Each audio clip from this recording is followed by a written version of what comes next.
PVR INOX एक बहुत बड़ा जाइंट है। And then there is an SME company called Complex. Tier 2, tier 3, tier 4 cities में नंबर ऑफ सिनेमा हॉल की कमी है। क्या एक निम्बल प्लेयर जैसा कॉम्प्लेक्स वो उसको पहले कैप्चर करेगा या पीवीआर पहले कैप्चर करेगी? So PVR will have to disrupt itself to do really well. मेरा माइक्रो कैप स्टॉक जो सबसे ज्यादा चला मैंने 2013 में लिया, और वो 2013 में जैसे मैंने आपको 1000 करोड़ मार्केट कैप की थी और वो बाद में 20,000 करोड़ बनी, आज भी 45,000 करोड़ मार्केट कैप पे है। ऐसे आप देखोगे तो 45 बैगर बन गया। एक दो स्टॉक है जिसमें मैंने सबसे अच्छा बनाया, एकदम सिंपल कंपनी है Blue Star, so that did well. And another one which did really well और जो एक्चुअल में माइक्रो कैप था वो था CarTrade tech. So combining all these things I took a bet कि ये अच्छा स्टॉक है। पॉडकास्ट 1-1.5 घंटे इन्वेस्टिंग के लिए इसलिए भी सुनते ताकि उनको ये भी जानने को मिले कि अपकमिंग सेक्टर्स कौन से। एक सेक्टर जो मुझे आज के दिन बहुत अच्छी लग रही है, जो मुझे ऐसा लग रहा है कि कोई उसकी बात नहीं कर रहा है और काफी इग्नोर्ड है, जिसके बारे में हमने अभी लास्ट वीक ही एक ब्लॉग भी लिखा था हमारे ज़ेन निवेश ब्लॉग में, और वो है पैटर्न कैसे आइडेंटिफाई करूं, जानूं कैसे ये कौन सा सेक्टर में टेलविंड आ जाएगा। हेलो एवरीवन, आज के इस पॉडकास्ट में हमारे साथ जुड़े हैं अंकित कानोड़िया सर। ये हमें माइक्रो कैप इन्वेस्टिंग के बारे में कंप्लीट गाइडेंस देंगे and at the very same time बताएंगे कि ये अपने आइडियाज़ कैसे जनरेट करते हैं, कौन सी ऐसे स्टॉक्स हैं जो इनके लिए बहुत अच्छे तरीके से वर्क किए in the past. Eight the very same time आने वाले कुछ समय में ऐसे कौन से सेक्टर्स हैं जिनको ये बहुत डीपली स्टडी कर रहे हैं और एक पॉसिबिलिटी देख रहे हैं कि वहाँ से वेल्थ अच्छे से क्रिएट हो सकती है। So with this I would like to welcome you Ankit sir. 4,000 कंपनियां ऐसी है जो 3,000 करोड़ मार्केट कैप से कम की होगी आज के टाइम पे, उसमें से इन्वेस्टेबल तो बहुत ही कम होगी, 40% होगी उनमें से भी हमको तो 15-20 कंपनियों में इन्वेस्ट करना है। तो फिर भी सर बहुत लंबा जर्नी है कि मैं 1500 से 2,000 कंपनियों में से 15-20 कंपनियों तक आ रहा हूँ। तो यहाँ पे आपका आइडियाज़ आप कैसे लाते हो कि हाँ भाई मेरे को ये कंपनियाँ, ये सेक्टर की कंपनियाँ देखनी है और उसमें इन्वेस्ट करना है, तो वो आइडिया जनरेशन का फिलोसॉफी प्रोसेस क्या है? मेरा जो है, मेरा एकदम अलग है। आई डोंट नो कितने लोग फॉलो कर सकते हैं, बट मुझे इसमें बहुत मजा आता है। एक तो मैं बहुत वाइडली रीड करता हूँ। ओके। मैं बहुत अलग अलग लोगों को फॉलो करता हूँ जो इन्वेस्टिंग से रिलेटेड ही नहीं है, माइक्रो कैप से ओके, रिलेटेड ही नहीं है। तो सर किसको, मतलब कौन कैसे लोग हुए ये, कोई जो एग्जांपल? मैं for example Peter Thiel, I am a big admirer of Peter Thiel, तो उनकी किताब थी वो पढ़ता हूँ, उनका कहीं पे कोई आर्टिकल आया हुआ रहता है तो वो पढ़ता हूँ। There is a gentleman called Rory Sutherland. तो even though Rory Sutherland is from ad and marketing industry, it has no direct relation with investing, but मुझे बहुत आइडियाज मिलते हैं उनके थ्रू जो मैं यहाँ पे यूज करता हूँ। उनकी बुक भी मैंने पढ़ी है, एक बार नहीं 2 बार पढ़ी है, और मैं रेगुलरली फॉलो करता हूँ। Third which comes to my mind immediately is Paul Graham. So right. Paul Graham is सबको को पता है कितने बड़े हस्ती है, इनकी करेक्ट।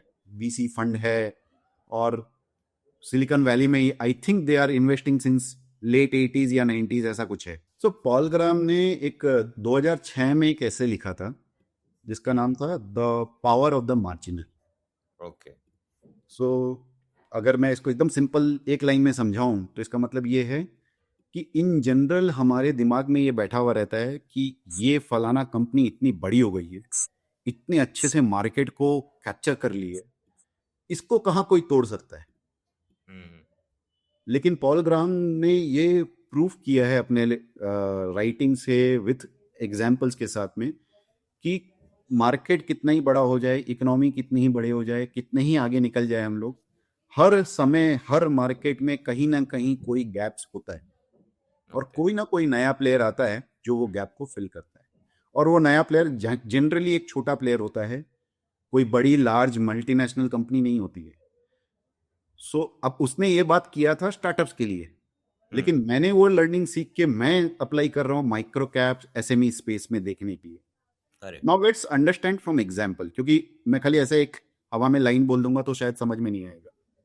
तो एक मैं यूएस का एग्जांपल लेता हूँ और एक अपने इंडिया के एग्जांपल लेते हैं, ठीक है? तो यूएस का एग्जांपल सबको को आज पता है कि नेटफ्लिक्स क्या है, राइट। ठीक है?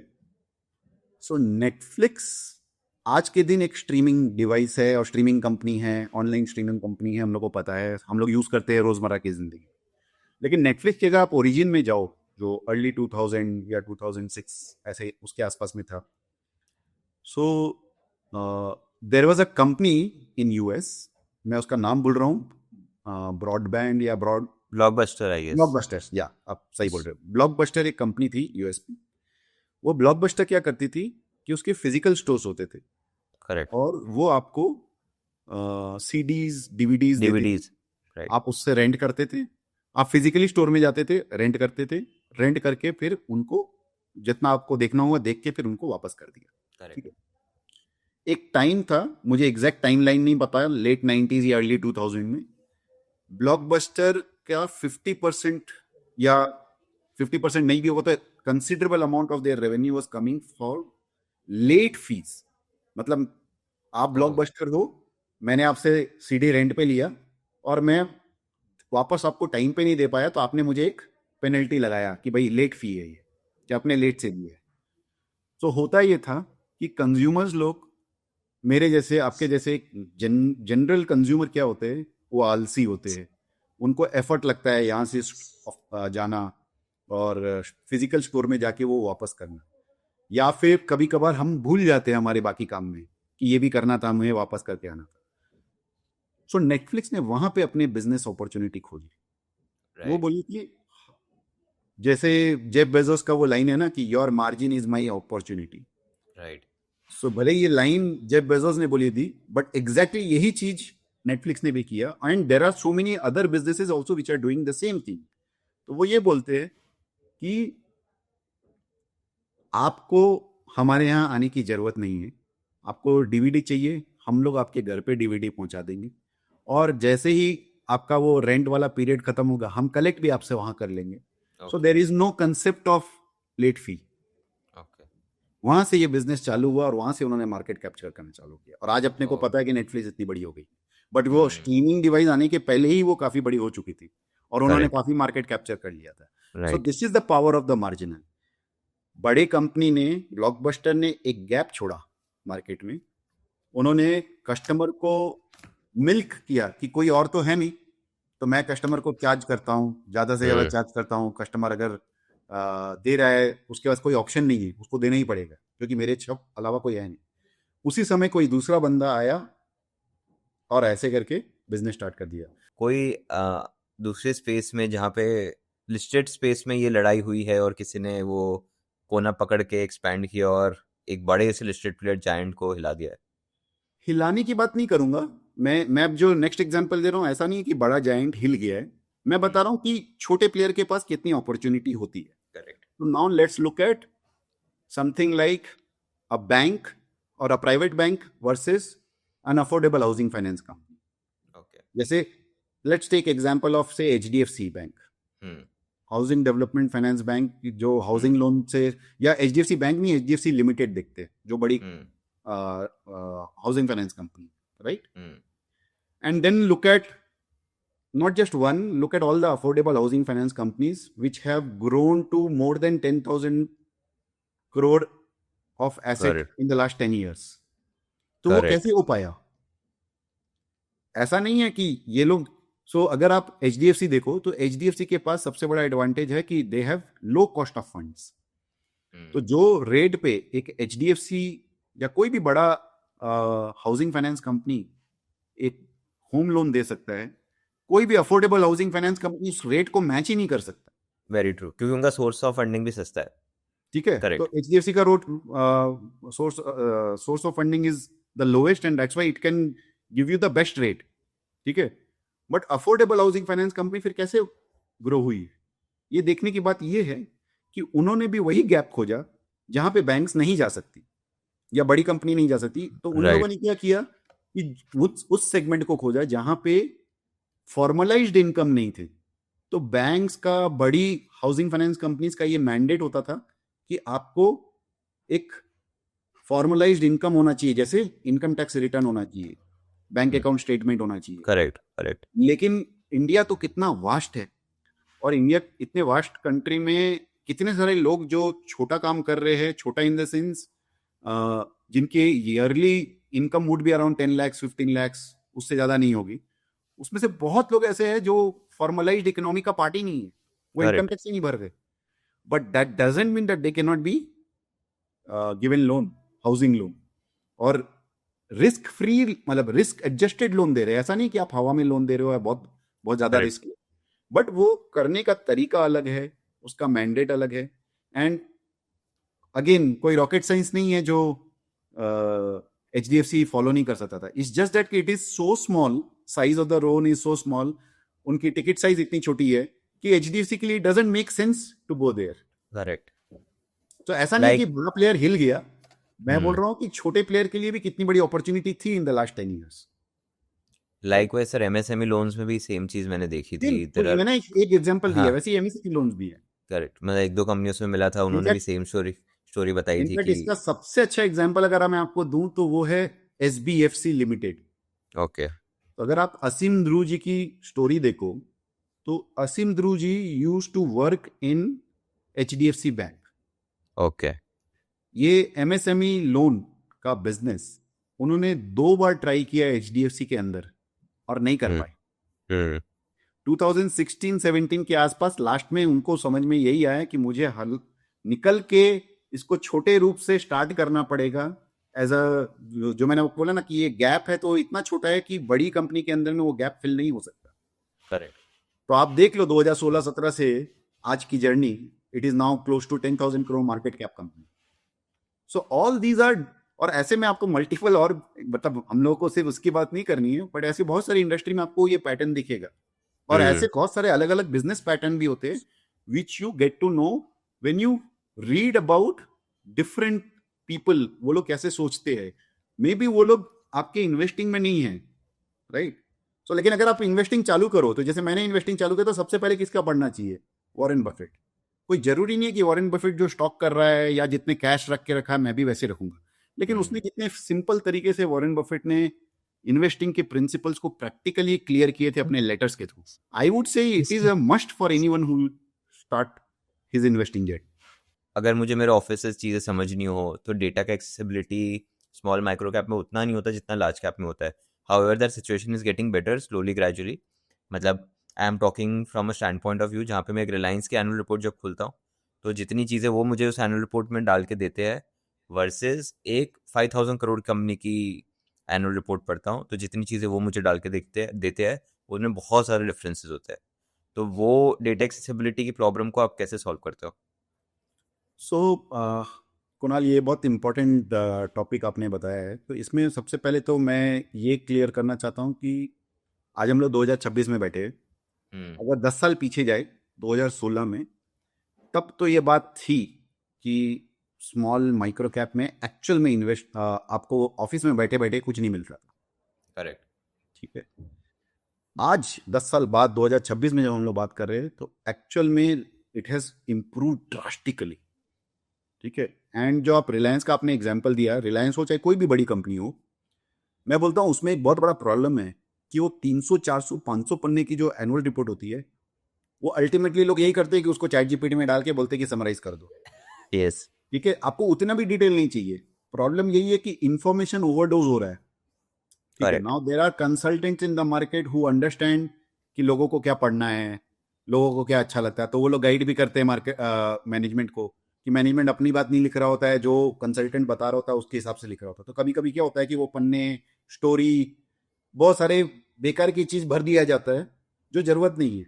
और बड़ी कंपनी जैसे Reliance, no doubt Reliance as a business has done fantastically well, and जो 30-40 साल से होल्ड करके रखे उन्होंने पैसे बनाए हैं रिलायंस में। ठीक है। लेकिन आज के दिन अगर आप रिलायंस को एनालाइज करने जाओ एज एन इंडिविजुअल इन्वेस्टर, ये बहुत बड़ा पजल है जो सॉल्व नहीं हो सकता हम लोग जैसे करेक्ट। लोग, क्योंकि उसमें इतनी सारी सब्सिडीज है, इतनी सारी अनरिलेटेड बिजनेस है। बल्कि मैं बोलूंगा छोटी कंपनी को एनालाइज करना ईजी है। ठीक है, मैं आपकी बात मानता हूं कि मैक्सिमम कंपनीज में वो एनुअल रिपोर्ट उतना डिटेल नहीं होगा, लेकिन आप देखो हम्म ये ट्रेंड चालू हुआ है कि बहुत सारी कंपनीज आज के दिन क्वार्टरली रिजल्ट दे रही है, साथ में पीपीटी दे रही है, प्रेजेंटेशन दे रही है, कुछ लोग कॉन्फ्रेंस कॉल कर रही है। कॉल्स भी कर रहे हैं। करेक्ट। एंड उससे भी इंपॉर्टेंट, बहुत सारे स्मॉल कंपनीज के मैनेजमेंट है जो अब अप्रोचेबल हो गए। आप उनको प्यार से ईमेल लिखो, बताओ कि मैं करना चाहता हूँ आपसे बात, या मिलना चाहता हूँ, या आपको क्वेश्चंस ईमेल के थ्रू भेजना चाहता हूँ। 90 to 95% कंपनीज आपको पॉजिटिव ही जवाब देती है उसमें, और दे आर इंटरेस्टेड टू।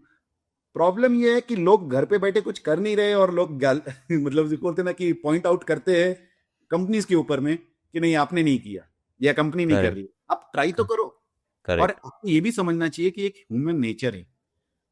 मैं अगर आपके पास आऊं तो मैं आपको ये नहीं बोल सकता हूं कि कुणाल मुझे आपकी जरूरत है, आप करो।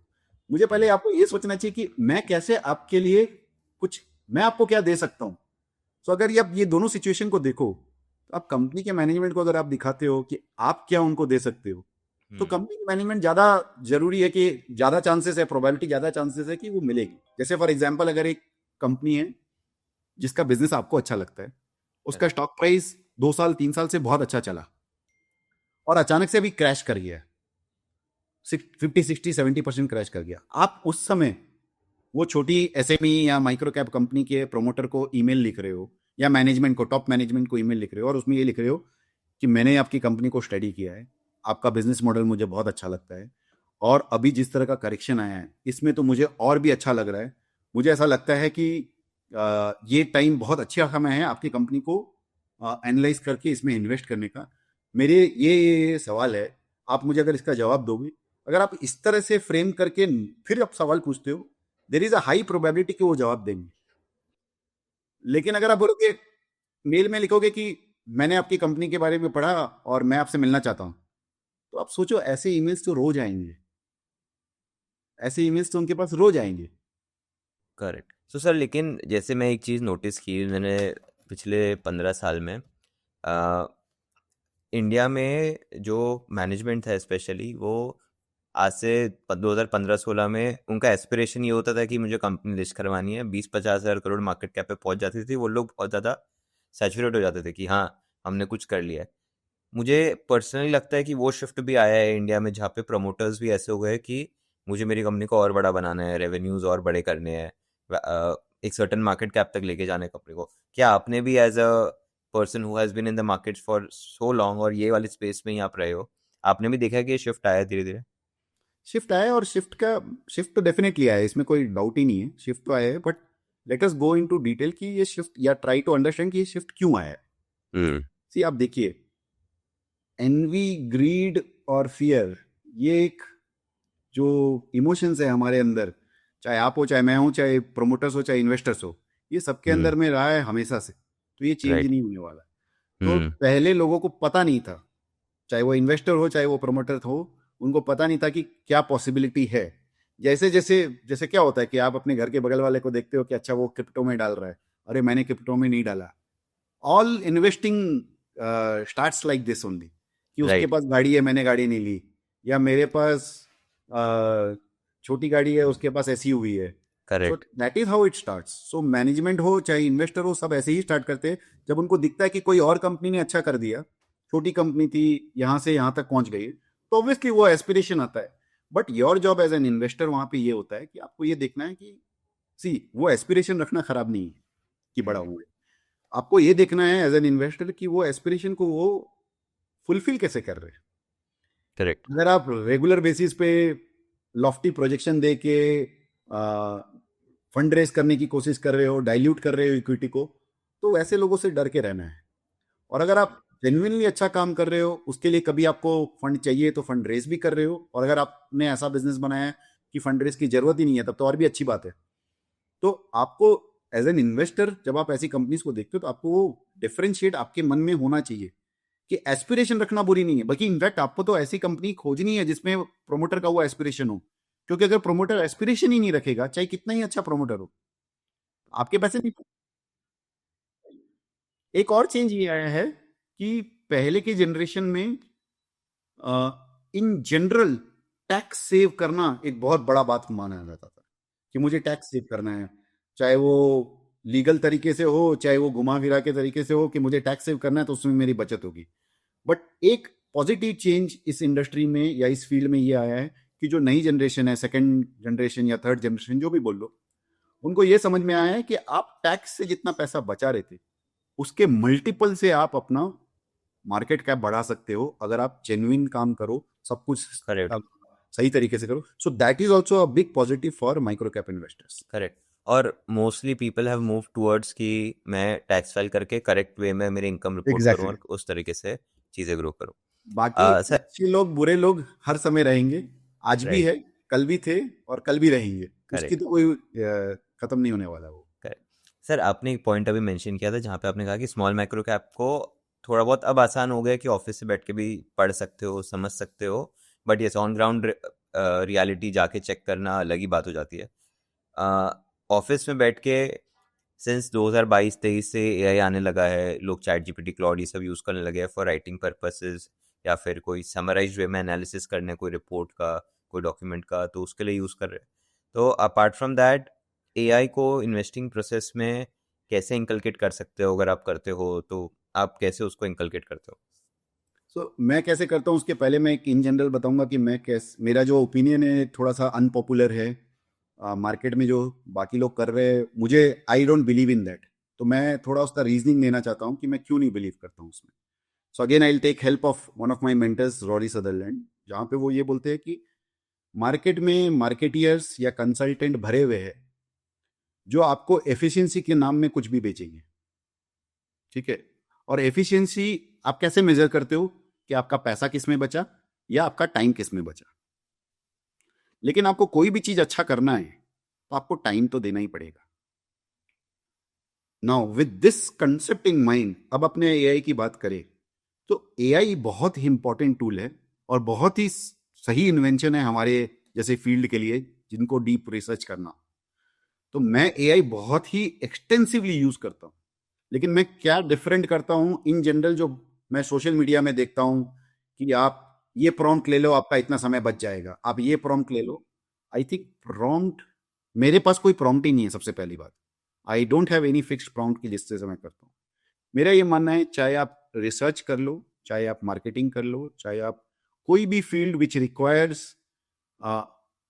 Time and depth, let's go to a completely different field, cricket. मैं बात करता हूँ सचिन तेंदुलकर की, जब वो उस जमाने में थे जब उनका ऑस्ट्रेलिया का एक टूर था और वहां पे टेस्ट मैच में, टेस्ट सीरीज में उनके लगातार 3 टेस्ट मैच में उन्होंने रन नहीं बनाया और फोर्थ में ही scored 250, not out. Sydney test. Sydney test, you remember that. Yes. तो अगर आपको याद होगा, आप भी मेरी तरह अगर क्रिकेट फैन हो तो आपको याद होगा, तो उन्होंने उस मैच में एक भी कवर ड्राइव नहीं खेला था, करेक्ट। ठीक है। अब अगर उनके पास उस दिन एआई होता, लेट्स ट्राई टू इमेजिन उनके पास एआई हम्म होता, तो वो क्या हम्म करते?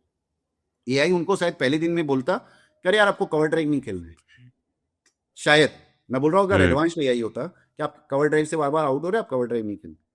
लेकिन जो 3 मैच में जो उनकी सफरिंग रही है, जो उन्होंने डील किया है मेंटली इमोशनली, प्रेशर लिया है पूरे इंडियन क्रिकेट ऑडियंस का और सपोर्टर्स का, उसके बाद जो वो फाइनली जो डिटर्मिनेशन आई, वो डिटर्मिनेशन सिर्फ एआई निकाल के नहीं दे सकता। करेक्ट। एंड अगर हर जगह पे सचिन तेंदुलकर एआई को यूज करके फॉलो करते तो आज वो सचिन तेंदुलकर होते ही नहीं जो आज हमको दिख रहा है। Very true.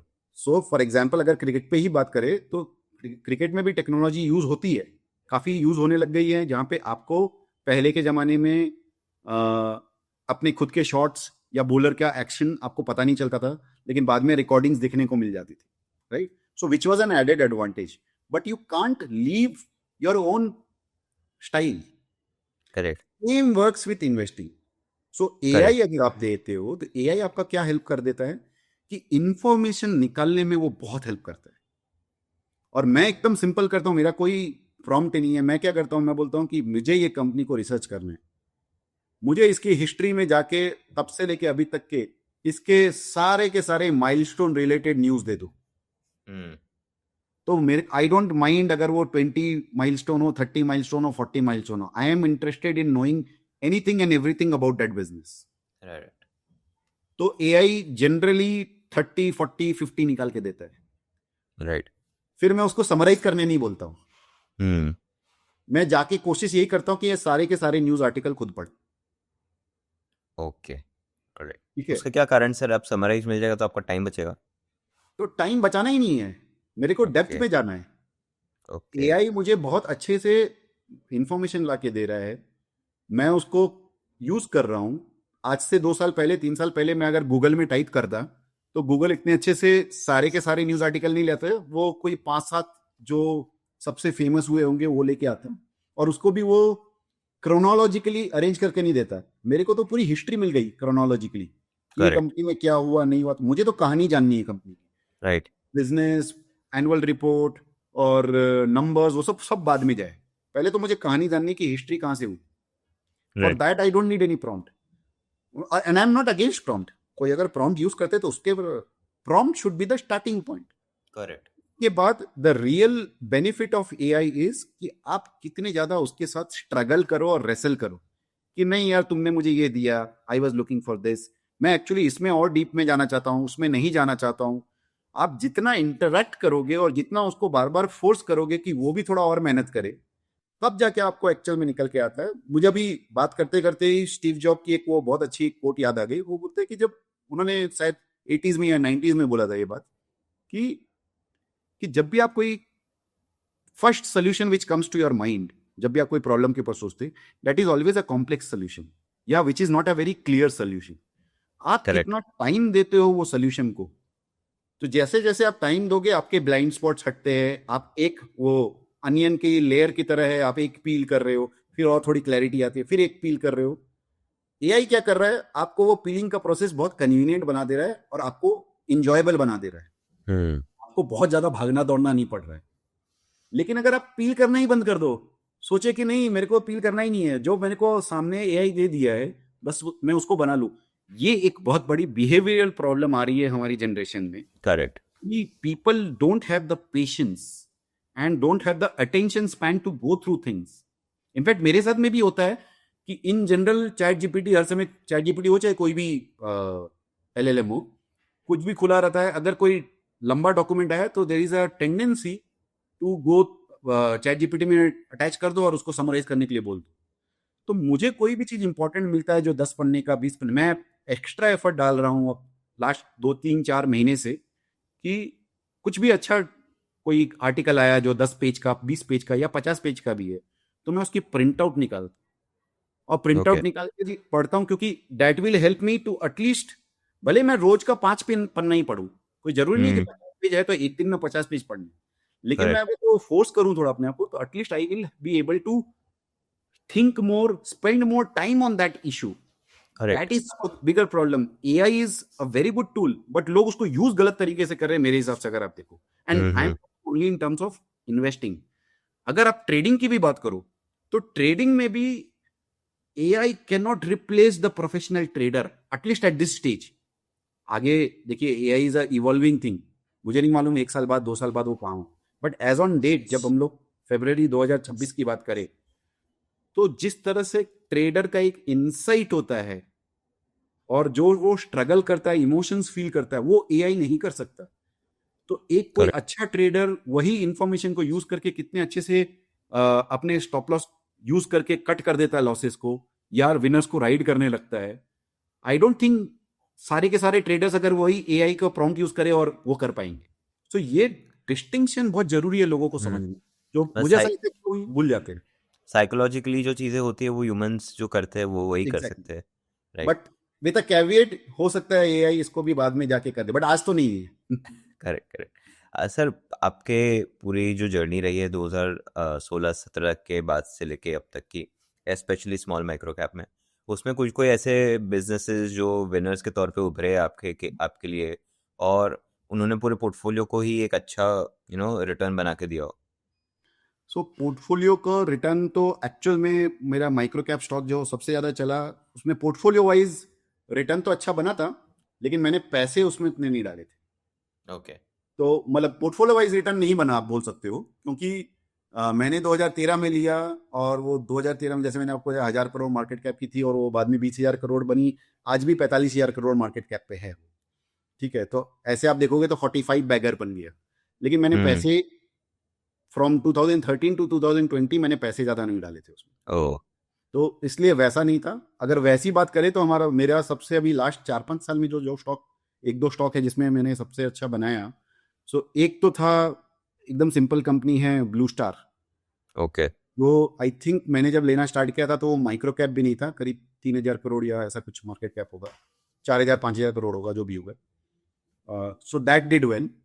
And another one which did really well, और जिस जो एक्चुअल में माइक्रो कैप था, वो था कार ट्रेड टेक। ओके। सो ये दो कंपनी हैं जिसमें मैंने सबसे ज़्यादा पैसे बनाए लास्ट क्या 4 5। क्या फिलोसॉफी थी सर आपने जब ये लिया था उससे पहले? कार्टरेट टेक की सिंपल फिलोसॉफी ये थी कि 2023 मार्च की अगर आप बात करो तो 1800 करोड़ मार्केट कैप था, 1000 करोड़ इस पे कैश था बुक्स में, और बहुत ही सिंपल क्लीन बैलेंस शीट थी, कोई डेट नहीं।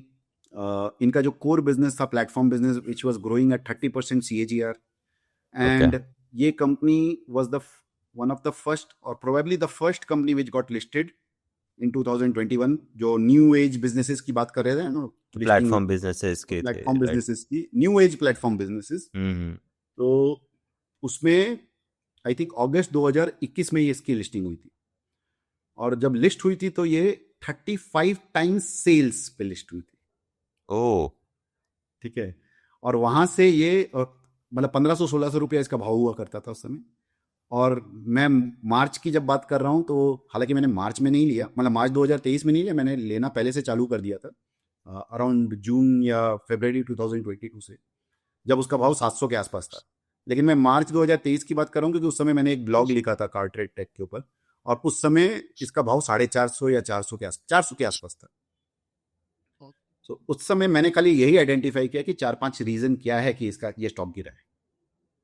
तो उसके एक मेन 4-5 रीजन मुझे यही दिख रहे थे कि पहला रीजन ये कि बहुत ही खतरनाक वैल्यूएशन पे ट्रेड हुआ, लिस्ट हुआ था 35 time sales. Second, market in general ऐसी कंपनी को पसंद नहीं करती है जहां पे 100% OFS होता है, ऑफर फॉर सेल, राइट, मतलब राइट। पैसे जो आए वो पूरे कंपनी की प्रोमोटर की जेब में गए प्रोमोटर या बाकी शेयर इन्वेस्टर्स होल्डर के। की जेब में गए, करेक्ट, कंपनी के जेब में कुछ नहीं गया। तो इन करेक्ट। जनरल, हालांकि I don't agree with that view, but in general market का वो व्यू है। ठीक है। थर्ड, इन लोगों ने आईपीओ के जस्ट पहले एक डेफर्ड टैक्स एडजस्टमेंट किया था, अकाउंटिंग एडजस्टमेंट है, कोई चोरी नहीं या कोई इलीगल काम नहीं किया। बहुत सारी कंपनी ये फॉलो करती है कि टू शो योर प्रॉफिट, जिसको बोलते हैं ना कि दुल्हन को सजाने के लिए आपको लिपस्टिक ये सब लगाना पड़ता है, तो वैसे ही विंडो ड्रेसिंग बैलेंस शीट की भी होती है करेक्ट। और कंपनी के बुक्स की भी होती है, with all the legal, under the legal boundaries. ऐसा नहीं कि उन्होंने करेक्ट। कुछ चोरी की है। तो वो उसके कारण आईपीओ के टाइम पे प्रॉफिट दिख रहा था, बट वो प्रॉफिट एक्चुअल प्रॉफिट नहीं था। फिर just after the listing ESOP, बहुत बड़ा ईसॉप दिया, वो भी अगर आप देखोगे ना न्यू एज कंपनीज में एक पैटर्न है, सब कर रहे। ठीक है। Now I don't want to go into a judgemental call, करना चाहिए नहीं करना चाहिए, मैं खाली ऑब्जर्व कर रहा हूं एज एन इन्वेस्टर, मेरा काम है ऑब्जर्व करने का कि ये सब हो रहा है। ठीक है। और लास्ट वाला था कि इनके 3 बिजनेसेस थे जिसमें से एक बिजनेस स्ट्रगल कर रहा था, ओके। लेकिन मैं देख रहा था कि कोर बिजनेस जो है वो बहुत अच्छे ग्रो कर रहा है, और आज के दिन जो वैल्यूएशन है बहुत सस्ता है, मतलब that covers all the negative thing. And on top of that मेरे पास ऑन ग्राउंड न्यूज थी। ऑन ग्राउंड न्यूज ये थी कि ये एक नई बिजनेस है, नई इकोसिस्टम है, और इनके कॉम्पिटिटर के सामने में इनका बिजनेस मॉडल फार मोर सुपीरियर है। करेक्ट। मैंने अपने पिताजी की गाड़ी उस समय सेल की थी, तो मैंने सारे प्लेटफॉर्म पे डाला था, तो मुझे सबसे अच्छा रेस्पॉन्स इनके प्लेटफॉर्म पे मिला, तो मुझे ओके। उधर पे ही समझ में आ गया कि ये एक बहुत अच्छा ये है। So combining all these things I took a bet कि ये अच्छा स्टॉक है। I started doing it from February 2022, और मार्च 2023 में मैंने ये ब्लॉग लिखा था। उसके बाद आपको पता है ये स्टॉक वहां से काफी अच्छा चला, हालांकि अभी तो वापस गिर ही चुका है काफी अपने हाई से, वो तो मार्केट का अपना नेचर है। But this was the insight where I think my own experience with my father's car, that also played a very large role. क्या आपको एक्चुअल में ऑन ग्राउंड भी पता चल रहा है कि वो क्या इकोसिस्टम में वो उसका क्या रोल है? क्योंकि मैंने फिर कंपेयर किया इनके बाकी जितने भी इनके कॉम्पिटिटर्स थे, वो लोग बहुत ज्यादा पैसे बर्न कर रहे थे इन मार्केटिंग, एंड ये एक बिजनेस है जिसने मार्केटिंग में कुछ खर्चा ही नहीं किया। तो मतलब जो इनके प्लेटफॉर्म पे जो ऑडियंस आ रही है वो पूरी की पूरी 100% ऑर्गेनिक है, 100 नहीं भी तो 90-95% ऑर्गेनिक है। करेक्ट। तो ये सब इनसाइट्स के कारण आप, उस समय मुझे ये नहीं मालूम था कि ये कितना बड़ा हो सकता है, बट ये मालूम था कि down side is protected here. Correct. और सिर्फ जो दूसरी कंपनी आपने बताई जिसका मार्केट कैप 1000 करोड़ से 45,000 करोड़ गया इन अ स्पैन वो ऑफ तो 7 years। वो बहुत ही बड़ी कंपनी बन गई आज तो, बालकृष्णा इंडस्ट्रीज, उसके ऊपर मैंने काफी बार ओके। ऑनलाइन भी बोला है, मैंने ब्लॉग भी लिखा है। बस उसको अगर सिंपल तरीके से बताए तो वो भी यही था कि पावर ऑफ द मार्जिनल वाली बात है, टायर की कंपनी थी। ये एक नीश पकड़ के बैठी थी ऑफ हाईवे टायर्स के ऊपर। इंडिया के बाकी जितने भी टायर प्लेयर्स को अगर आप देखोगे तो उन लोगों ने पैसेंजर टायर्स और टू व्हीलर, ये क्या नाम है, ये हेवी ट्रक के टायर्स, वो सब पे फोकस करते थे। इनका फोकस था पूरा का पूरा सिर्फ और सिर्फ ऑफ हाईवे टायर्स, मतलब टायर्स उन व्हीकल्स के लिए जो व्हीकल्स रोड में नहीं चलते, जो माइनिंग में चलते हैं या इसमें चलते हैं। और अच्छा। इसका मार्केट ओके। बड़ा से बड़ा मार्केट था यूरोप में और यूएस। इंडिया में ओके। उस समय तो मार्केट था ही नहीं, मैं 2013 की बात कर रहा हूँ। ओके। आज के दिन इंडिया का मार्केट भी बड़ा हो गया है और इंडिया के बाकी प्लेयर्स लोग भी इसमें आने लगे हैं, जबकि ये बड़ा हो गया तो बाकी प्लेयर्स को भी दिख रहा है। तो ये करेक्ट। सिंपल सी स्टोरी थी, इसमें काफ़ी मैंने लिखा हुआ है, तो सर्च मारोगे तो मिल जाएगा आपको। करेक्ट। और सर ये तो बात हो गई कि अपन ने पहले कैसे परफॉर्म किया है। आई एम वेरी श्योर बहुत लोग पॉडकास्ट एक एक 1.5 घंटे इन्वेस्टिंग के लिए इसलिए भी सुनते ताकि उनको ये भी जानने को मिले कि अपकमिंग सेक्टर्स कौन से हैं जहाँ पे अंकित जी जैसे इन्वेस्टर्स देख रहे हैं, रिसर्च कर रहे हैं। तो अपकमिंग कोई ऐसा सेक्टर जिसके बारे में हम डिस्कस कर सके। Obviously we like to give a disclaimer कि ये कोई इन्वेस्टमेंट रिकमेंडेशन नहीं है। यहाँ पे आप प्रोफेशनल कंसल्टिंग ले सकते हैं, अंकित जी से ले सकते हैं, अपने फाइनेंशियल एडवाइजर से ले सकते हैं बिफोर आप इन्वेस्ट करें। सो कोई अपकमिंग सेक्टर्स जो आप देख रहे हो, समझ रहे हो। तो आपने एक डिस्क्लोजर या डिस्क्लेमर लगा दिया, मैं भी एक डिस्क्लेमर लगा देता हूँ कि मैं कितनी बार गलत भी हो सकता हूँ। तो मैं आज के दिन जो बुलिश हूँ मैं आपको ऑनेस्टली बता दे रहा हूँ, लेकिन कोई ज़रूरी नहीं कि ये सेक्टर चलेंगे। सो दो सेक्टर है। एक सेक्टर तो सीधा उसी थीम पे है, तो अपने को ज़्यादा डिटेल में जाने की जरूरत नहीं है। That theme is NBFC. जैसे मैंने आपको अफोर्डेबल हाउसिंग फाइनेंस का बताया था, एनबीएफसी में बहुत बड़ा है, अफोर्डेबल हाउसिंग फाइनेंस भी है, फिर आपको एसएमई और एमएसएमई, एसएमई और स्ट्रक्चर्ड लोन बुक भी है, फिर बहुत सारी ये है। इसमें वही पावर ऑफ द मार्जिन वाली थीम आ जाती है। लेकिन एक थीम जो मुझे आज के दिन, या एक सेक्टर जो मुझे आज के दिन बहुत अच्छी लग रही है, जो मुझे ऐसा लग रहा है कि कोई उसकी बात नहीं कर रहा है और काफ़ी इग्नोर्ड है, जिसके बारे में हमने अभी लास्ट वीक ही एक ब्लॉग भी लिखा था हमारे ज़ेन निवेश ब्लॉग में, और वो है कंजम्पशन। अच्छा। सो कंजम्पशन में एक इन जनरल अगर आप देखोगे हिस्ट्री ना, तो कंजम्पशन 2010-12 से लेके 2020-21 तक जबरदस्त चला था। करेक्ट। और वो पीरियड ऐसा पीरियड था जब इंडिया की इकोनॉमी अच्छी नहीं कर रही थी। करेक्ट। और उसी पीरियड में कंजम्पशन के स्टॉक्स के वैल्यूएशन भी अनाप शनाप बढ़ गए, कहाँ से कहाँ चले गए, 100p, 80p, 200p। और उसके बाद अगर आप कोविड के बाद की टाइम देखोगे तो market is always a very efficient mechanism. Market कभी करेक्ट। भी ऐसा नहीं है, लोगों को लगता है कि हवा में हो रहा है, but market there is always a method to the madness. Correct. जब जब कोई भी थीम बहुत ज्यादा चल जाती है और टू गुड टू बिलीव वाली फीलिंग आ जाती है उसमें, तो market will always pull out money. Market in a whole, आप और मैं इंडिविजुअली हो सकता नहीं समझ पाए, लेकिन मार्केट समझ जाता है। और मार्केट वो पैसा वहां से निकाल के ऐसे जगह डालता है जहां पे बाकी थीम्स में अंडर इन्वेस्टेड है और उसमें वैल्यू है। सो कंजम्पशन मैंने आपको बता दिया कि कब चला, लेकिन 2021 के बाद 2026 लास्ट 5 साल एकदम नहीं चला। राइट। ठीक है। अब आप अगर बड़े शेयर्स की बात करो, लार्ज कैप, मिड कैप, तो आपको उनके वैल्यूएशन अभी भी सच में बहुत हाई लगेगी। लेकिन एच यू एल महंगा ही लगता है आज भी, भले ही एच यू कितना एल, नहीं नेस्ले, बढ़ा हो। लेकिन हमको कौन से बड़े स्टॉक्स में देखना है?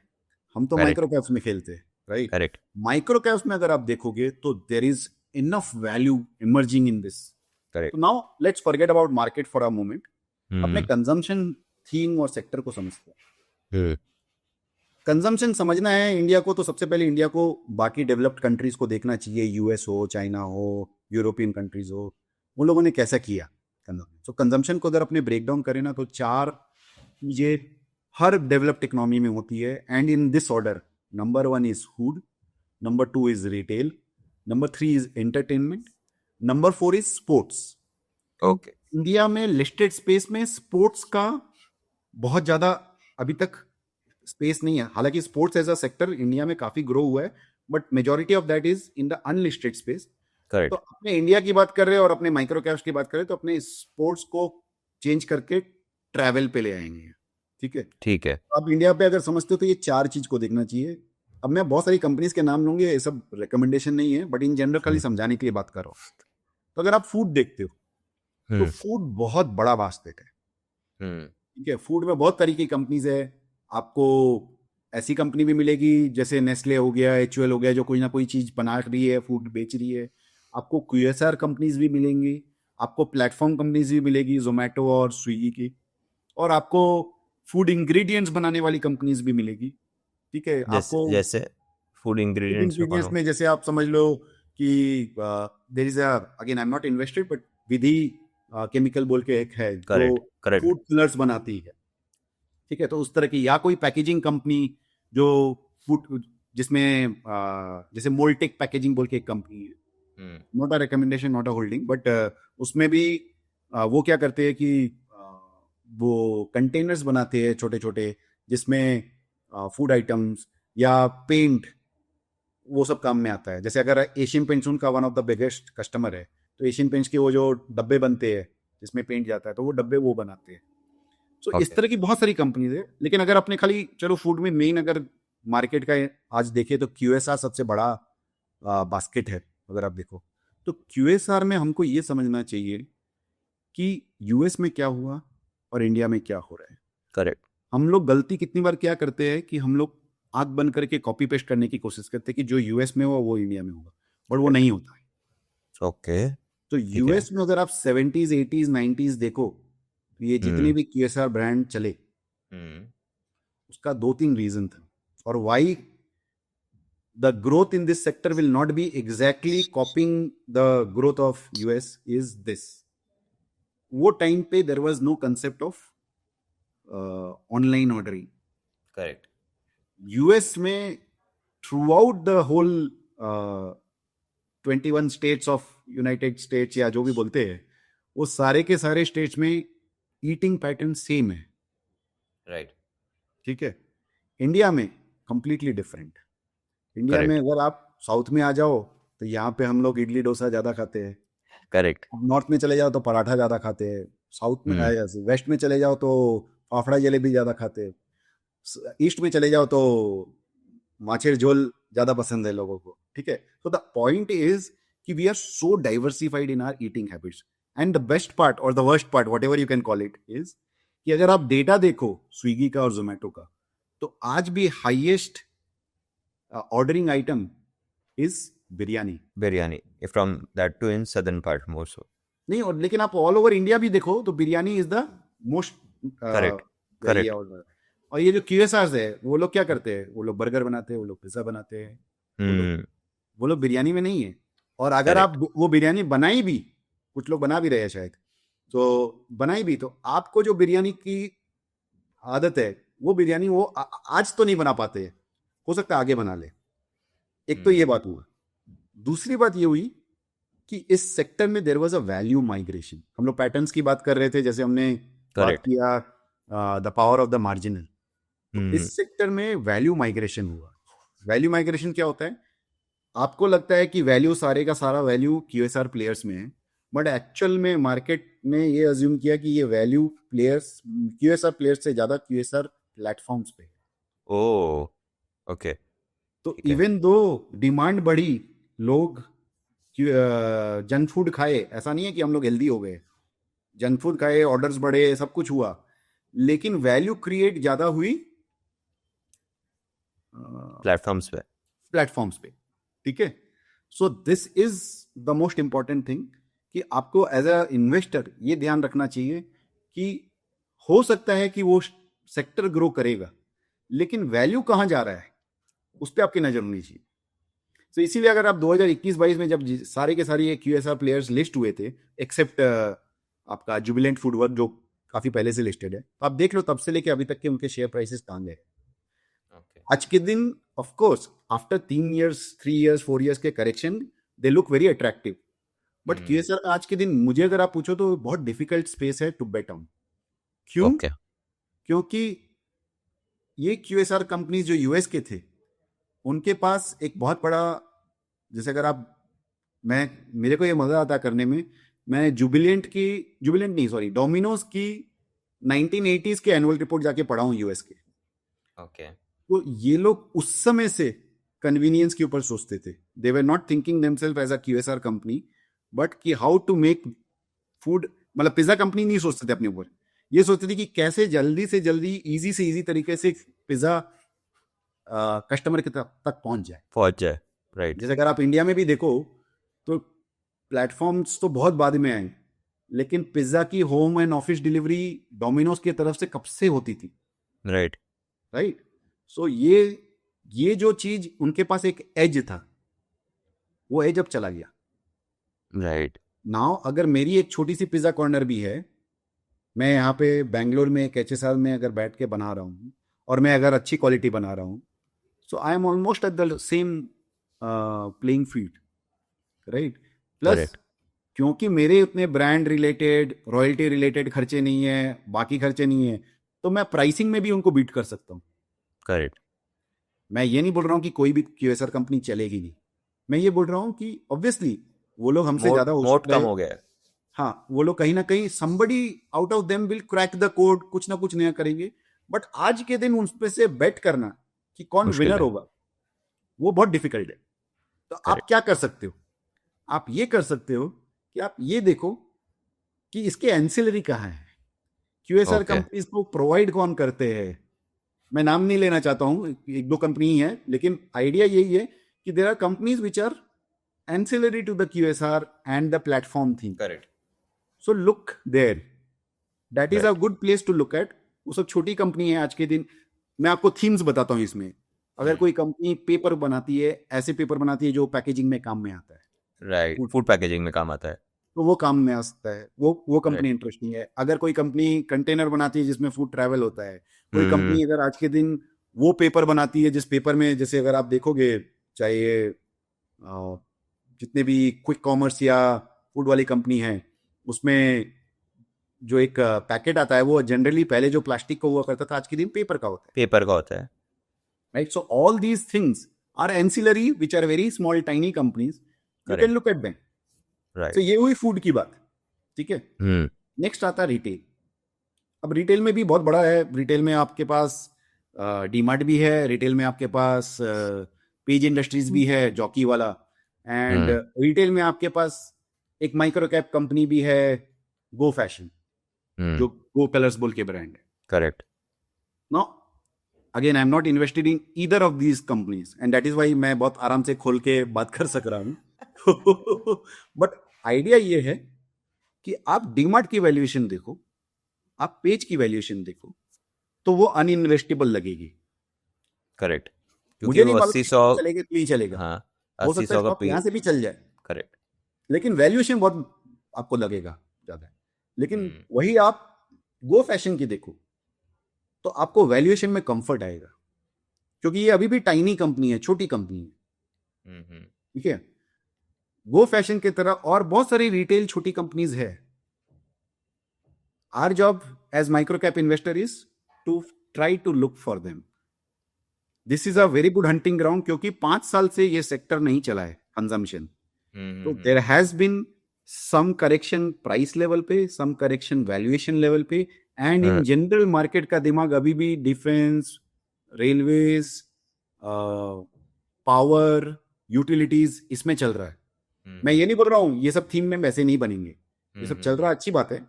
बट क्योंकि market is focused on that, and because consumption is a ignored theme in the last 4-5 years, 6 years, you will get a very good value buy here.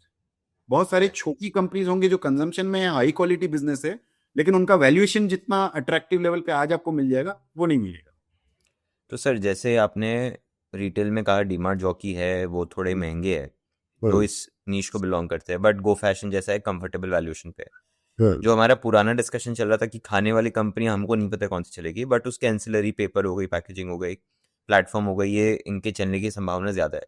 But जैसे उनमें से एक प्लेटफॉर्म कंपनी है Zomato for example, या Swiggy for that matter, दोनों का sir valuation इतना ज़्यादा एक्सट्रीमली ऊपर है, इन्वेस्ट करने से पहले भी इंसान सोचेगा कि 200 का पी मल्टीपल का कंपनी में कैसे ले लो। तो सर वहाँ पे भी डिस्कम्फर्ट आ जाता है वैल्यूएशंस में, और सिर्फ एंसिलरी बचता है कि कैसे करें। सो देखिए, अगेन मैं जोमेटो स्विगी देखूंगा ही नहीं, क्योंकि वो इतनी बड़ी कंपनी है, मेरे सर्कल ऑफ कॉम्पिटेंस और मेरे फोकस से ही दूर है। ठीक है। लेकिन अगर मान लीजिए कोई बड़े कंपनी में इन्वेस्ट भी करते हैं, तो आपको ये सोचना चाहिए कि सी वैल्यूएशन में क्या होता है ना, अलग अलग टाइम पे वैल्यूएशन करने के तरीके अलग होते हैं। जैसे मैं आपको थोड़ा पीछे लेके जाता हूँ, काफ़ी अच्छे अच्छे इन्वेस्टर्स लोग इन्फोसिस पे इन्वेस्ट नहीं कर पाए थे जब उसका आईपीओ आया था या अर्ली स्टेज पे, क्योंकि इन्फोसिस में फिक्स्ड एसेट्स नहीं थे बुक्स में, जो एक ओके नॉर्मली मैन्युफैक्चरिंग या अदर कंपनीज जिनकी आदत थी लोगों को देखने की, तो क्योंकि लोग फिक्स्ड एसेट पे फोकस करते थे और फिक्स्ड एसेट के हिसाब से मल्टीपल लगाते थे, तो बहुत अच्छे अच्छे इन्वेस्टर लोगों ने इन्फोसिस में इन्वेस्ट करना मिस किया। ठीक है। करेक्ट। सेकंड, आपको दूसरा एग्जांपल देता हूँ, जब एचडीएफसी बैंक अच्छा आया हम्म तो लोग एचडीएफसी बैंक में इन्वेस्ट करना बहुत लोग मिस कैसे किए कि लोग उसको मल्टीपल दे रहे थे जो एक पीएसयू बैंक का मल्टीपल होता था, ओके क्योंकि that is PSU less. Bank हमेशा बड़े बड़े कॉर्पोरेट्स को देती थी, और जिसमें कोई एक बड़ा कॉर्पोरेट कहीं कुछ अकाउंट गड़बड़ हुआ तो उनके एनपीए बढ़ जाते थे। लेकिन एचडीएफसी ने मॉडल ही नया बनाया जिसमें उनका फोकस पूरा का पूरा रिटेल था, जहां पे रिटेल को सर्व नहीं किया जा रहा था पीएसयूज के थ्रू, तो उनके करेक्ट। यहाँ एनपीए का इशू ही नहीं था और बहुत बड़ा अनसर्व मार्केट था। आपने वो हम्म गलती की वहां पे। ठीक है। थर्ड स्टेज पे अगर आपने बताया तो न्यू एज कंपनीज जो आई, hmm which include Zomato and Swiggy, तो लोग अब गलती क्या करते हैं कि जोमेटो और स्विगी को पीई के बेसिस पे करते हैं। मैं ओके ये नहीं बोल रहा हूं कि मुझे पता है कि कैसे वैल्यू करना चाहिए, मैं ये बोल रहा हूं कि सबसे पहले आपको ये पता चलना चाहिए कि आप नई तरह की कंपनी को पुरानी तरह के वैल्यूएशन से वैल्यू नहीं कर सकते। अगर आप वही ओके सेम ई मेट्रिक से इनको वैल्यू करोगे तो बहुत बड़ा गलती करोगे आप। कैसे गलती करोगे? चलिए अपने 3 साल पहले रिवाइंड करते हैं, 2022 में या 23 में आते हैं। 2022-23 में क्विक कॉमर्स जस्ट स्टार्ट हुआ था हम्म ना। क्विक कॉमर्स इतना बड़ा 3 साल में हो जाएगा, ये ना मुझे पता था, ना आपको पता था, ना इन जनरल किसी को। करेक्ट ठीक है। Correct and because of quick commerce both Zomato and Swiggy are getting a lot of value through it. हम लोग अभी करेक्ट वैल्यू करने के, मैं वैल्यू करना जानता नहीं हूं, बट मैं ये बोल रहा हूं हम्म कि ऑप्शनैलिटीज इतनी बड़ी होती है ये सब बड़े बड़े प्लेटफॉर्म पे, कि दो हम्म साल बाद 3 साल बाद उसका कहाँ क्या ट्रेजेक्टरी में होंगे वो करना बहुत डिफिकल्ट है। जैसे जोमेटो के केस में अपने एक और एग्जांपल लेते हैं। हम्म हमको ब्लिंकिट का तो पता है कि ब्लिंकिट कितना बड़ा होगा, ब्लिंकिट हम्म यहां से भी और बड़ा हो सकता है, वो अलग बात हो। करेक्ट सेकंड, जोमेटो का एक डिस्ट्रिक्ट बोल के ऐप है, अगर आपने देखा होगा already. Yes sir No? So that district itself has so much of optionality. Whether they'll be able to correct execute or not, I don't know. And I don't care. क्योंकि मेरे लिए इतना डीप में जाने की जरूरत नहीं है। लेकिन अगर आप जोमेटो और स्विगी को देख रहे हो तो आपको ये सब देखना बहुत जरूरी है कि उनके एंसिलरी बिजनेसेस कहाँ पे है और वो कहाँ कितनी बड़ी बन सकती है। करेक्ट अगर आप वो नहीं सोच पा रहे हो, it is better to leave it. Hmm but ये करेक्ट बोलना गलत होता है कि अरे ये तो 100 के पीप है। अरे hmm that is not relevant only okay in some businesses in मतलब सम बिजनेसेस। मैं ये नहीं बोल ओ रहा हूँ कि आप आज आंख बंद करके जाके जोमेटो खरीद लो। मैं मेरे राइट पास भी जोमेटो के शेयर्स नहीं है, बट मैं आपको बता रहा हूँ कि अगर आपको जोमेटो एनालाइज करना है तो आपको नए तरीके से एनालाइज करना पड़ेगा। आप ओके पुराने मेट्रिक्स जो पुराने तरह के बिजनेसेस में यूज होते थे, जैसे मैंने आपको इन्फोसिस का एग्जांपल दिया, एचडीएफसी बैंक का एग्जांपल दिया, सेम मिस्टेक्स ही मार्केट में इन जनरल होती है नए बिजनेस जब आते हैं तो। राइट। ओके और सर इसके अलावा और कौन से डोमेन्स हो गए कंजम्पशन पे? We talked about two broader themes, QSR हमने डिस्कस किया और हमने रिटेल डिस्कस किया टू सम एक्सटेंट। और थर्ड कौन होता से है ब्रॉडर थीम्स? यस थर्ड होता है इंटरटेनमेंट। ओके सो इंटरटेनमेंट में अगर आप इंडिया में देखोगे तो दो ही तरह का इंटरटेनमेंट है, जिसमें से एक इंटरटेनमेंट का जो बास्केट है वो बहुत ही छोटा है। तो मैं पहले बड़े वाले बास्केट पे आता हूँ। पहला बास्केट जो बड़ा बास्केट है, that is movies and cinemas. Correct तो आपके पास यहाँ पे दो ही स्टॉक है, एक्चुअल में दो नहीं है, दो चार है। तो एक तो हो गया large giant which is PVR and INOX. INOX merge हो गया वो, करेक्ट। जो पीवीआर आइनॉक्स नाम हो गया उनका मर्ज होके। Second is there is a tiny micro cap company, UFO Movies. Okay Then there is another Cineplex ही ऐसा कुछ नाम है, Cineplex ही ऐसा कुछ है. And correct then there is an SME company called Complex. Okay So Complex के ऊपर में मैंने एक्चुअली डिटेल में एक ब्लॉग लिखा था 2-3-4 महीने पहले, और वही थीम पे जो मैंने आपको पॉल ग्राम की बताई इन terms of power of the marginal. तो पीवीआर आइनॉक्स एक बहुत बड़ा जाइंट है, और अगर आप इंडिया में देखो तो screen in terms of large metros या बड़े बड़े शहरों में ऑलरेडी हो चुके हैं, अब इसमें करेक्ट। स्कोप नहीं है। और उनको इंडस्ट्री डिसरप्शन उनको ओटीटी से मिल रहा है, वो अलग चैलेंज है उनका। हाँ वो थोड़ा है, और वो मुझे ऐसा लगता है कि वो चैलेंज समय बताएगा कि कितना चैलेंज है नहीं है। करेक्ट। ठीक है, क्योंकि अभी भी अगर आप नंबर्स, आज का नंबर्स देखोगे तो ओटीटी का नंबर बहुत छोटा है compare to the correct. Footfall which we see in cinemas. Correct. ठीक है, करेक्ट। सो वो एक है। सेकंड, जो टीयर 2 टीयर 3 टीयर 4 सिटीज में नंबर ऑफ सिनेमा हॉल की कमी है, हम्म। तो वो एक इंटरेस्टिंग सिचुएशन है कि क्या एक निम्बल प्लेयर जैसा कॉम्प्लेक्स वो उसको पहले कैप्चर करेगा या ओके। पीवीआर पहले कैप्चर करेगी। So it is a very interesting juncture at which we are standing. PVR right. Definitely has the edge of, उनके पास मसल पावर है, पैसे है, और वो फटाफट एक्सपेंड कर सकती है। लेकिन राइट। वही जो मैंने आपको एचडीएफसी बैंक और अफोर्डेबल हाउसिंग फाइनेंस की ये दी थी, कि ये जब भी एक छोटी जगह पे छोटा सा एक हॉल बनाएंगे, हम्म। और वैसे अगर 50 भी हॉल बना दे, it will not hmm. Move the needle for them. Correct. So it will be an interesting space to see how Complex grows, which is a 400, 500 crore market cap SME listed company.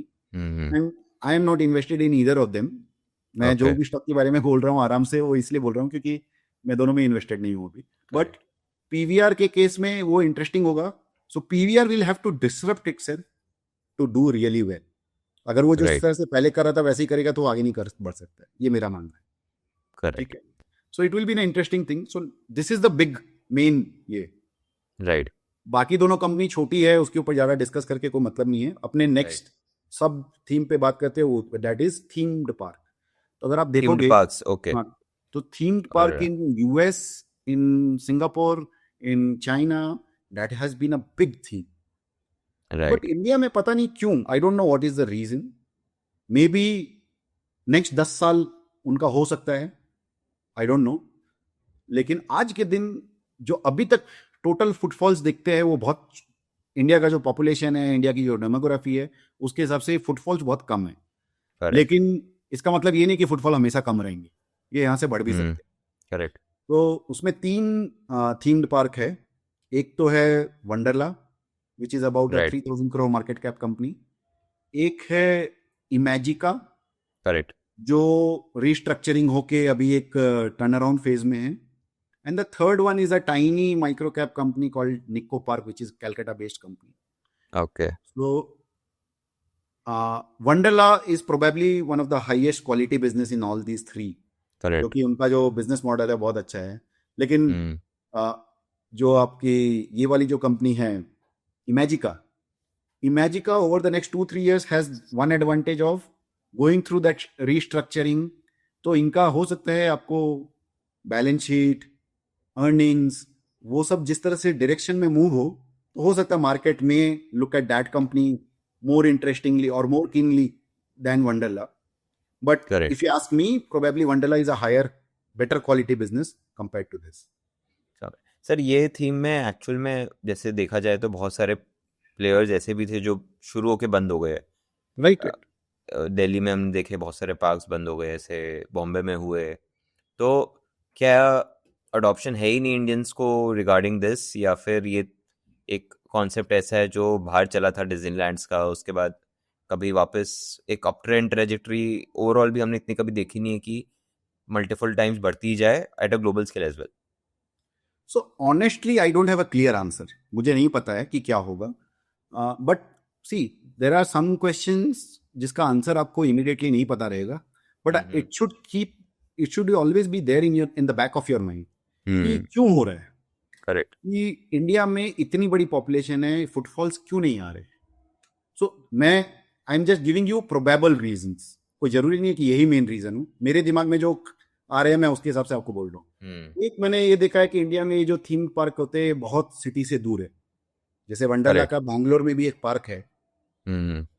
अगर मेरे को park में जाना पड़े तो मैं बैंगलोर से हटके पूरा एक दिन के लिए मेरे को पूरा प्लान बनाना पड़े। ठीक है, so right. That can act as a friction. तो करेक्ट। लोग क्या सोचते हैं कि भाई अगर मैं एक दिन पूरा निकलूं फैमिली के, मैं पर्सनली जाना चाहूंगा अगर आप मुझसे बात करो तो। लेकिन मैं when I think from a families point of view, तो फैमिली ऐसा सोचती है कि अगर एक दिन हम लोग सब निकल रहे हैं तो पूरा का पूरा दिन वंडरला में जाए, उससे अच्छा तो एक दिन में तो मैं कहीं बैंगलोर से थोड़ी और कहीं चला जाऊँ दूर, और वो करेक्ट कोई अच्छी जगह वहाँ पे और बहुत सारी चीज़ देख ले, why stuck in a park like that. Correct that is one. Second is, बहुत सारे वो पार्क के जैसे एग्जैक्टली पार्क को रेप्लिकेट नहीं करते, लेकिन पार्क जैसे एक्सपीरियंस को रेप्लिकेट करने वाले चीजें आपके आसपास दिखती है। ओके और थर्ड, जो which is the most important thing, कि हमारा जब मैं बच्चा था, मैं स्कूल जाता था, तब हम we use to crave for this kind of park. Correct very true अगर मैं अपने मेरे बेटे को देखूं तो he is more focused on video games, and I think correct that is also an irreversible trend. Very true कि आप पार्क में पहले इसलिए जाते थे कि बच्चे लोग चाहते थे कि उनके मम्मी पापा उनको पार्क में लेके जाए। करेक्ट अभी बच्चे के अंदर में वो लेटेंट डिमांड ही नहीं है कि मुझे पार्क जाना है। करेक्ट मैं उनको लेके जाता हूं कि भाई चल थोड़ी देर पार्क में घूम। So and those things are easily available in your city.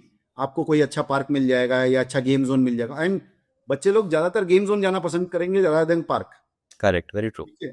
सो ये सब छोटे छोटे रीजंस है जो मेरे दिमाग में आ रहे हैं, बट कोई मेरे पास एविडेंस नहीं है, मैं तो खाली अपने आसपास के जो ऑब्जर्वेशन कर रहा हूँ मैं उसके बेसिस पे correct in fact sir Peter lynch बहुत अच्छे इन्वेस्टर थे, वो कहते भी थे कि आधी इन्वेस्टिंग प्रॉब्लम सॉल्व हो जाती है अगर आप अपने आसपास के ऑब्जर्वेशंस को बहुत अच्छे से स्टडी करो राइट और समझो कि वहाँ पे क्या हो रहा है।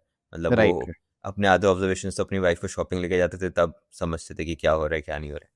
सो सो मैं एक यस पॉइंट इस पे बोलूंगा, जैसे Wonderla, even though I am not invested right now, hmm मुझे अभी तक पता नहीं है कि लॉन्ग टर्म में ये थीम कितना चलेगा, राइट लेकिन अगर मार्केट इसको पीट देता है hmm and it becomes available at a very attractive valuation, जहां पे इनका जो अभी स्टेडी स्टेट में जो फुटफॉल आ रहा है, मैं कॉन्फिडेंट हूं कि एटलीस्ट वो तो मेंटेन रहेगा।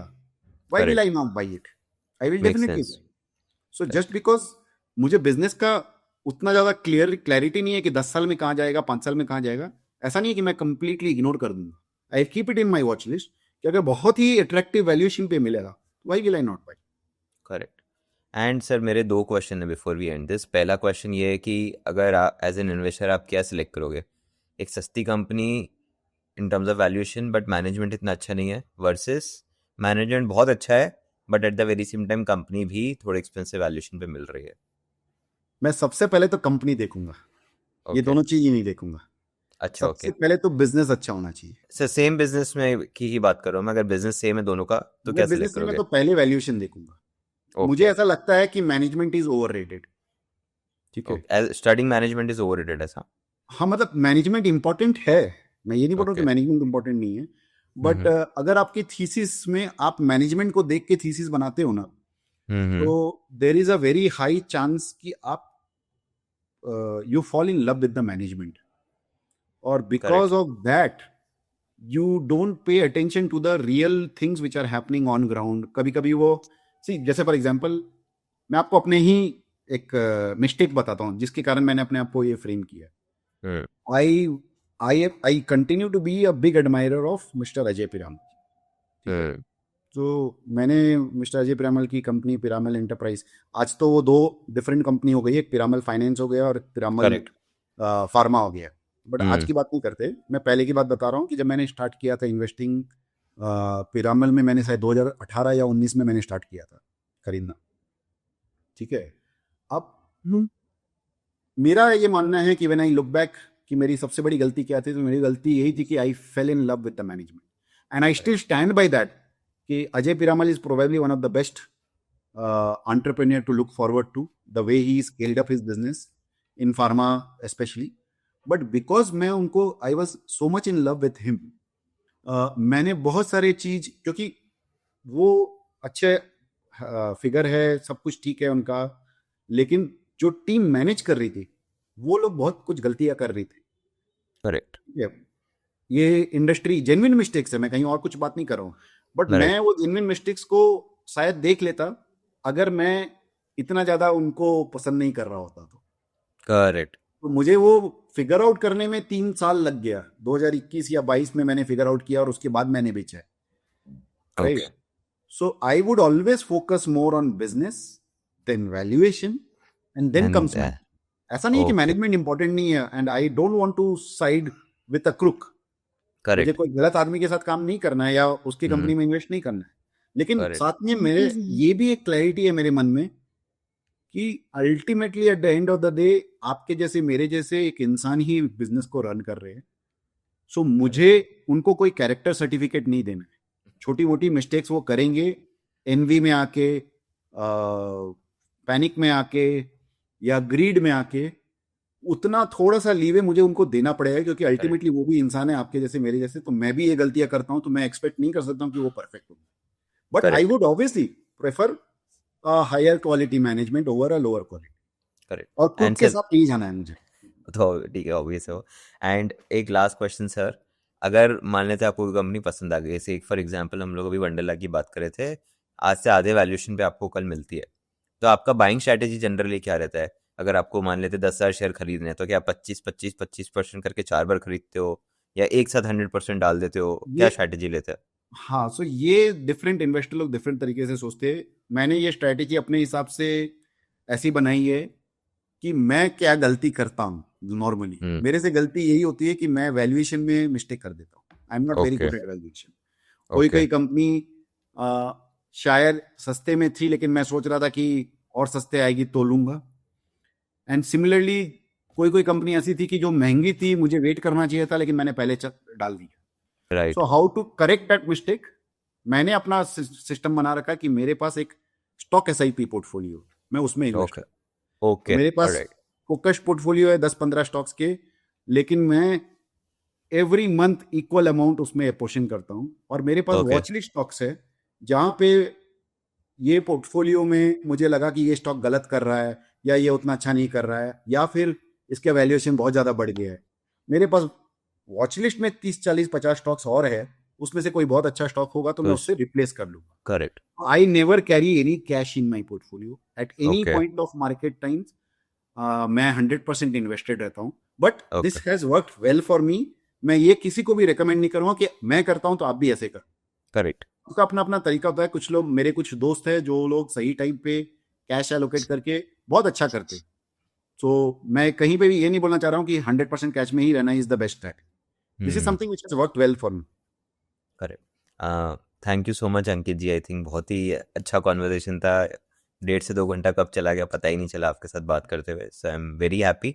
And at the very same time जो इंसाइट्स आपके थे, आप बहुत ऑनेस्ट थे in terms of your sharing your opinion, in terms of accepting your mistakes. ये हम्बलनेस जनरली हम जब भी कॉन्वर्जेशंस करते हैं तो ये नहीं मिलती है. सब अपनी करेक्ट चीज़ें बताने पे ज़्यादा फोकस करते हैं, rather than also the wrong things that they have done and what lessons they have been learning. तो आपने पहले लेसन्स को प्रायोरिटी दी, उसके बारे में बताया, और उसके बाद जो अच्छी चीज़ें हुई आपके साथ इस जर्नी में आपने उसके बारे में बताया. बहुत कम लोग करते हैं सर इन्वेस्टिंग दुनिया में. सोशल मीडिया इसका एक प्रूफ है, जहाँ पे सब लोग सिर्फ अपनी अच्छी ही चीज़ें पॉइंट आउट कर रहे होते हैं. जो उनसे गलती हो रही होती है मार्केट्स में वो नहीं बताते. बट हमने सारी दोनों चीज़ें डिस्कस की और ज़्यादा हमने प्रायोरिटी उसको दी. तो आई एम वेरी श्योर कि लोग इससे बहुत सीखेंगे, समझेंगे, and at the very same time उनको ये समझ में आएगा कि कैसे सेक्टर्स को देखना चाहिए, कैसे इन्वेस्ट करना चाहिए, कैसा पैसा एलोकेट करना चाहिए. और एक मिस्टेक जो आपने बताई वो मुझे अभी भी याद रहेगी और आगे भी याद रहेगी, is it's not about what you by, it's about how much you by. तो आपने जैसे एक स्टॉक की जर्नी देखी 45 टाइम्स होते हुए, बट आपने कम एलोकेट किया तो पोर्टफोलियो को ऊपर ड्रैग नहीं कर पाया. तो ये सारी चीज़ें बहुत इंपॉर्टेंट है सर एज एन इन्वेस्टर मेरे लिए भी समझना. And I am very sure जो हमारे दर्शक है जिन्होंने ये वीडियो देखा है उनको भी बहुत अच्छा लगा होगा. सो आपने अपना टाइम निकाला, उसके लिए बहुत बहुत थैंक यू सर. हम डेफिनेटली कोशिश करेंगे कि आपके साथ और कॉन्वर्जेशंस करें आगे हमारे ऑडियंस के लिए. Thank you so much Kunil.